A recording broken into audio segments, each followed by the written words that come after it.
네, 코로나19 신규 확진자 수가 다시 500명대로 내려왔지만 지속적인 확산세로 언제든 다시 증가할 수 있는 불안한 상황이 지속되고 있습니다. 정부는 현행 거리두기 단계를 3주 더 연장하기로 했는데요. 자세한 소식 백순영 가톨릭대 의대 명예교수와 함께 짚어보겠습니다. 어서 오십시오. 예, 안녕하세요. 네. 자, 지금 신규 확진자 수가 계속해서 400명대에서 600명대를 오르내리는 그런 모습을 보이고 있는데요. 확산세 지금은 좀 어떻게 보십니까? 예, 약간 좀 줄어드는 게 보이는 것 같긴 합니다. 오늘 토요일 주말인데 565명. 근데 해외 입국자들 중에 40명이나 돼요. 좀 예. 많기는 한데요. 지난주를 보면 6월 5일에는 744명으로 상당히 그 주간에 많았거든요. 근데 이번 주에는 확실히 좀 적은 것으로 보이는 것이 400명에서 한 600명대 수준으로 아마 지금 이 500명이라는 것이 현재의 상황인 것으로 보이고 우리 국민들이 결국은 지금 20% 이상 예방접종을 받았고 고령층에서 예방접종을 받았기 때문에 확진자 수가 줄어드는 건 좀 어렵기는 하지만 예. 위중증 환자, 특히 사망자 수는 오늘도 한 명밖에 없어서 상당히 안정세이기는 합니다. 하지만 지금 감염 재생산 지수가 아직도 1 전후를 유지하고 있고요. 예. 지역사회에 있어서도 무증상 감염에 의한 감염 경로 불명의 환자들이 30%에 가깝고 또 전 세계적으로 봐서도 이 인도 변이주라는 것이 관건이 될 수가 있어서 예. 아직은 안심할 만한 수준은 아니지만 일단 지금으로 봐서는 이렇게 대규모의 확산이 나오는 이런 상황은 아마 일어나지는 않을 것으로 보입니다. 예, 감소세는 보이고 있지만 변수는 여전히 존재한다라는 말씀이셨고요. 정부가 현행 사회적 거리두기 그리고 5인 이상 사적 모임 금지 조치를 3주 더 연장하기로 했는데 아무래도 유지될 확률이 높았죠. 예, 그렇습니다. 지금 전체적으로 보면은 우리 의료 체제라든지 역학조사라든지 이런 부분들은 큰 문제가 없지만 예. 절대적인 하루 확진자 숫자가 500명씩이나 나온다는 것은 아직도 위험한 상황이고 또 감염 경로 불명의 환자들은 우리가 통제할 수가 없는 것이거든요. 그렇기 때문에 이 변이주라는 것이 확산이 되게 되면은 감염 재생산 지수도 늘어나게 되고 또 지금 고령층에서 접종이 되고 있지만 젊은 층에서도 확산이 계속 더 크게 일어날 수 있는 가능성이 있기 때문에 예. 이 3주간 연장하는 것은 지금으로서는 최선의 방법이고 더구나 5인 이상 모임 금지도 지금으로서는 완화할 수가 없는 상황인데 다만 2번 이상 두 번 접종을 받고 2주가 지난 사람들은 이 5인 이상 모임 숫자에서 제외해 주는 것은 뭐 계속 유지되는 조치라고 보입니다. 예. 그런데요, 이 대중음악 공연 같은 경우에 입장객 규모를 확대하기로 해서 콘서트장의 경우 최대 4,000명까지 입장이 가능하다고 하는데 글쎄요, 함성을 지르는 행위들은 금지한다 뭐 이런 조건이 있지만 조건부로 좀 잘 지켜질지요. 일반적으로 우리가 음악회라든지 뭐 이런 거는 괜찮은데 네. 대중음악의 경우에 있어서는 젊은 층들이 사실은 그 구경을 하면 관객들이 가만히 앉아서 이 공연을 관람하는 경우가 드물고요. 그렇죠. 다들 일어나서 과격한 행동하고 또 함성 지르기 같은 것들을 과연 효과적으로 막을 수 있는지 하는 부분들이 문제가 될 수가 있고요. 뭐 4,000명이라는 이 숫자 자체는 큰 문제가 없을 것으로 보이고 예. 실내 환경에서 굉장히 큰 데서 한다면은 문제가 없어 보이긴 하지만 사실은 그 공연장 안은 4,000명이 있지만 퇴장할 때 같은 때에는 몰려서 죄송합니다. 몰려서 퇴장할 때 거리두기가 어려울 상황이 될 수가 있고요. 그 실내 환경 안에서 화장실 같은 데에서는 거리두기가 어려운 상황들이 있어서 예. 그런 데에서의 손 씻기라든지 이런 개인위생 수칙을 잘 지키고 항상 마스크는 계속 쓰고 있으면서 모든 것들을 다 잘 지키면서 한번 시도해 볼 만은 하다고 봅니다. 그렇군요. 자, 그리고 이제 현행 거리두기 단계가 다음 달 5일부터 종료가 되고 완화된 거리두기 개편안이 시행될 예정인데 어떠한 안들이 좀 담길 거라고 보세요? 예, 뭐 이미 몇 달 전부터 이것들을 만들어서 우리 국민들은 다 알고는 있습니다만 시행 자체를 못한 거죠. 예. 500명 이하가 됐어야 되는데 뭐 방역 당국의 목표로는 200명이라고 얘기를 했었지만 200명이 하루에 환자가 발생하는 것은 좀 기대하기는 어려웠던 부분이고요. 예. 지금까지는 5단계로 되어 있지만 이것을 4단계로 바꾸는데 기준이 10만 명당 1명 발생하는 것을 일단 기준으로 해서 우리 5,200만 명 정도라면 한 500명 전후 됩니다. 예. 500명 이하인 경우에서는 1단계, 500명 이상은 2단계인데요. 전체 4단계 중에서 사실은 1단계, 2단계까지는 여러 가지 방역 통제가 없는 상황입니다. 1단계는 완전히 없는 것이고요. 예. 500명이 넘어가는 수준에 있어서는 이 8인까지는 모일 수 있는 하지만 다중이용시설에 있어서의 통제는 뭐 거의 없는 상황이기 때문에 상당히 완화된 것이라고 볼 수가 있죠. 하지만 3단계, 4단계로 가게 되면 1,000명, 2,000명 이 정도로 가게 되면 지금의 5인 이상 모임 금지 또 4단계로 가면은 같은 5인 이상 모임 금지이지만 6시 이후, 일몰 이후에는 3인 이상 모임 금지가 되기 때문에 좀 더 강력한 통제는 가능한 상황이기는 한데 예. 지금으로 봐서는 지금 상태보다는 훨씬 더 완화된, 즉 지금 우리가 500명 정도 수준이라 그러면 넘었을 때는 2단계라고 하더라도 8명까지 모일 수가 있고 다중 이용 시설을 다 이용할 수가 있기 때문에 상당히 완화한 방역 통제라고 할 수 있겠죠. 예. 교수님께서 보시기에 이 시점으로 봤을 때 지금 백신 접종의 속도가 붙고 있는 상황이라서 이렇게 좀 방역 조치가 완화되는 것에 대한 우려가 나오고 있거든요. 어떻게 보십니까? 근데 지금 예. 이번 달부터 하겠다는 건 분명히 아니고요. 예. 일단 7월 4일까지는 2단계를 유지하고 7월 5일부터 하는 것을 이제 발표를 할 것인데 이거보다 좀 더 완화한 것을 만들지도 모르겠습니다. 지금 상황에서 보면 사실 우리나라는 굉장히 방역 통제가 잘 되는 상황이고 예방 접종이 만약에 3천만 명 가까이 되는 상황이라면은 지금 1,300만 명, 400만 명 정도 되는데 예. 7, 8월 정도 지나가면서는 분명히 3천만 명을 넘어갈 것으로 보이거든요.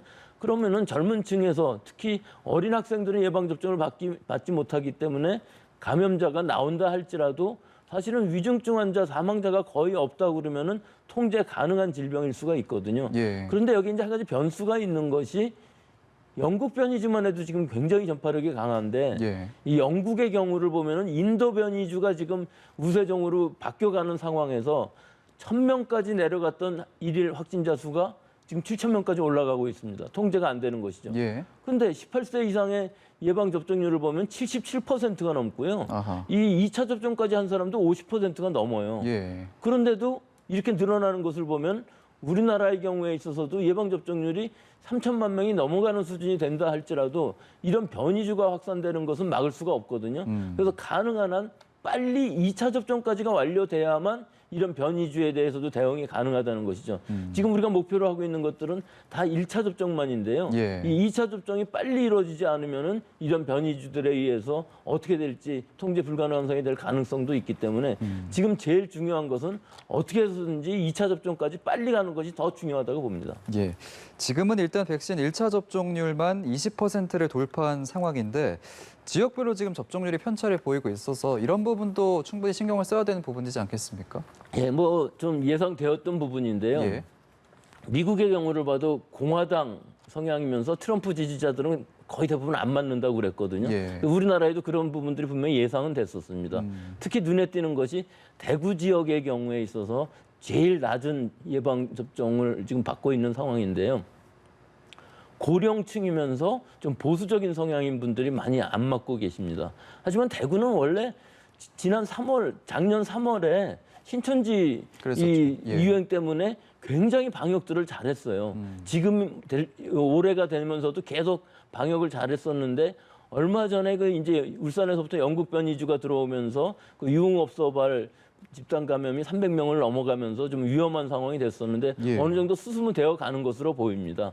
하지만 예방 접종률이 떨어질 경우에 있어서는 앞으로 심각한 문제가 될 수가 있거든요. 그래서 고령층이면서 보수적인 생각을 가지고 계신 분들도 좀 이 야당 지도자들께서 좀 홍보를 하셔서 예. 이 접종이 확실하게 일어나야만 문제가 생기지 않는다는 것을 잘 홍보를 하셔야 될 것으로 보이는 것이 지금 상황에서 만약 예방 접종률이 떨어진다면은 대구, 이 경북 지역에서만 대규모 유행이 일어날 수 있는 가능성이 있거든요. 특히 2차 접종까지 가지 않을 경우에는 이 변이주에 대해서 예방력이 떨어지기 때문에 이 부분이 굉장히 중요하고요. 또 고령층의 예방 접종이 끝난 후에 이제 젊은 층들에 있어서는 아예 안 맞겠다는 사람들도 많이 나올 수 있습니다. 그래서 예. 젊은 사람들이라도 좀 더 많이 맞게끔 해서 이 접종률을 지역 편차가 없게끔 하는 것이 지금 중요할 것으로 보입니다. 일단 지금 뭐 인센티브 얘기도 나오고 있고 말씀해 주신 것처럼 이렇게 접종을 원하지 않는 부분에 대해서 좀 많이 독려를 해야 될 부분도 있을 것 같은데 어떤 방안이 있을까요?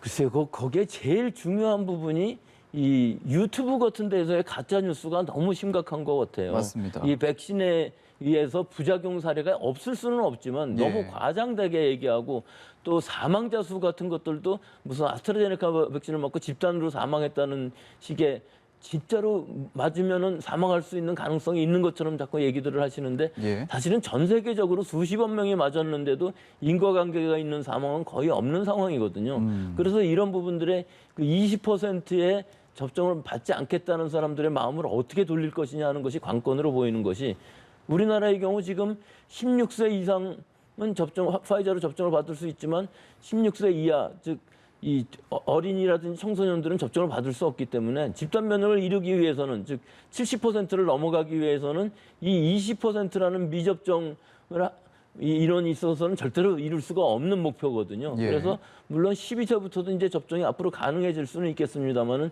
이 20%의 접종을 원하지 않는 분들을 어떻게 마음을 돌릴 수 있는가? 뭐 절대로 안 맞겠다는 사람을 바꿀 수는 없지만 주저하고 계신 분들도 분명히 있기 때문에 그런 부분들의 홍보가 굉장히 중요한 시기라고 볼 수 있겠습니다. 예, 그렇군요.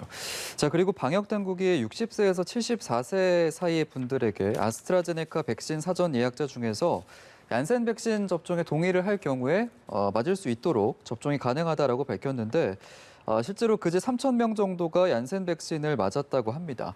이렇게 얀센 백신을 맞아도 된다라는 판단에 대해서 전문가로서 보시기에 의학적으로 좀 어떻게 보십니까? 예, 얀센 백신이나 뭐 아스트라제네카 백신이나 기본적인 플랫폼이 같은 데다가 예방 효과도 거의 비슷한데 얀센은 1회 접종으로도 가능하고요. 면역이 완성되는 14일 정도 지나면 면역이 완성되는 데다가 해외에서의 변이주에 대해서도 사실은 얀센 백신이 좀 더 방어 효과가 있는 것으로 최근까지 알려져 있기 때문에 굉장히 장점이 많은 백신이라고 할 수가 있죠. 하지만 문제는 우리나라의 이 얀센 백신의 물량이라는 게 그렇게 많은 건 아닙니다. 그렇죠. 미국에서 받은 101만 명분을 30대, 40대의 예비군이나 민방위 이 분들 혹은 그 가족들한테만 접종을 예약을 했기 때문에 예. 그 경쟁률조차도 4대 1이나 됐기 때문에 지금 이 잔여 백신도 상당히 적습니다. 그래서 예. 하루에 뭐 3,000명, 4,000명 된다 할지라도 고령층에서 이 접종을 받는 것이 상당히 받기가 어려운 상황이라 숫자 자체는 한정적일 것으로 보이는데 또 한 가지 이제 지금 아스트라제네카 백신이 80% 이상이 예약을 하다 보니까 물량이 한 50만 명분 부족한 부분들도 있어서 예. 방역 당국에서 가능하면은 얀센 잔여 백신을 이 고령자 60세 이상의 고령자들한테 중점적으로 맞히는 것을 하고는 있지만 물량 자체가 많이 없고 또 새로 들어온다 할지라도 앞으로 3분기부터 전체가 600만 명분 정도가 지금 계약이 되어 있는 상황이기 때문에 아마 고령층에서는 얀센 백신을 맞을 수 있는 분은 그다지 많지 않아 보이고 지금으로서는 뭐 얀센 백신을 맞겠다는 고령층들이 훨씬 더 많을 것으로 보입니다만 예. 의학적으로는 뭐 전혀 문제가 없는 백신이라고 볼 수 있습니다. 네, 긍정적으로 평가를 해주셨는데 저도 이제 잠시 뒤에 퇴근하고 얀센 백신을 맞으러 가는데 안심하고 맞아도 되겠죠? 그럼요. 얀센 백신 장점이 많은 데다가 예. 얀센 백신이 지금 여러 가지 느낌으로 봐서는 한 번 맞는 대신에 아스트라제네카 백신보다 조금 더 아프다고 그럽니다. 하지만 그래요? 견딜 수 있는 정도라면은 가능한 한 진통제도 쓰지 마시고 예. 진짜 불편하면은 2, 3일간은 좀 드시는 것도 문제가 없을 것으로 보이는데 더 중요한 것은 꼭 2, 3일 지나면서 음주는 하시지 않는 것을 권고해 드리겠습니다. 알겠습니다.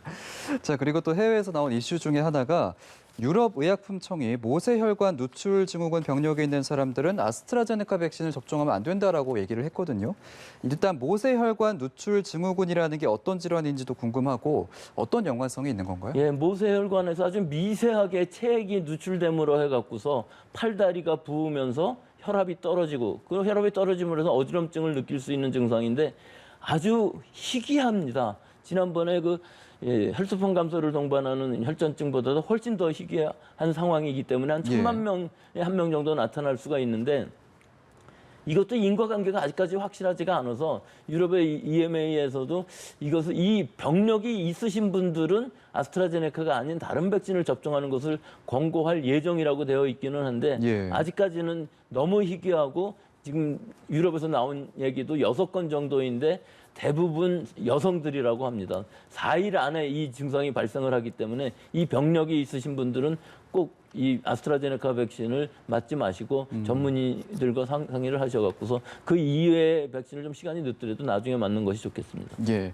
자, 그리고 마지막으로 2학기 전면 등교 위한 방안이 계속 추진이 되고 있는데 일단 고3 수험생 외에 다른 학년은 백신 접종 계획이 없기 때문에 우려는 여전한 상황인 것 같습니다. 아무래도 학교 방역에 좀 의존을 해야 될 것 같은데 대안이 좀 어떤 게 있을까요?